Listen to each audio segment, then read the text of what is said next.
भंडारा नगर परिषद निवडणुकीत ईव्हीएम मशीनमध्ये राष्ट्रवादी काँग्रेस शरदचंद्र पवार पक्षाच्या उमेदवार करुणा राऊत यांचे नाव प्रदर्शित न झाल्यानं गंभीर प्रकाराविरोधात सोमवारी भंडाऱ्यात सर्वपक्षीय मोर्चा काढण्यात आला। हुतात्मा स्मारक ते त्रिमूर्ती चौक अशी ईव्हीएमची प्रतिकात्मक अंत्ययात्रा काढण्यात आली। या मोर्चात विविध पक्षाचे नेते, कार्यकर्ते तसेच पराभूत उमेदवार सहभागी झाले होते। निवडणूक आयोगाने या प्रकरणाची सखोल चौकशी करावी अशी मागणी यावेळी मागण्यात आली। भंडारा शहराच्या मतमोजणी प्रक्रियेत प्रभाग 3 मध्ये करुणा ऋषी राऊत आणि नोटाची बटन गायब झाल्यामुळे जो गैरप्रकार झाला, त्या गैरप्रकाराला धरून निवडणूक अधिकाऱ्यांनी म्हणजे जिल्हाधिकाऱ्यांनी काही कर्मचाऱ्यांना निलंबित केलेलं आहे। त्या संदर्भात 2 अधिकाऱ्यांना शोकाज नोटीस दिली होती, पण त्यांच्यावर अजूनपर्यंत कारवाई झाली नाही।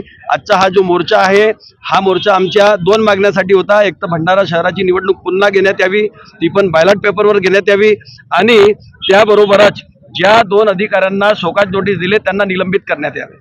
आणि हे जर 10 दिवसात झालं नाही तर 12 तारखेला संपूर्ण भंडारा जिल्हा बंद करण्याचा सर्वपक्षीय आवाहन करण्यात आलेलं आहे। Bureau report, Lokvahini media, Bhandara.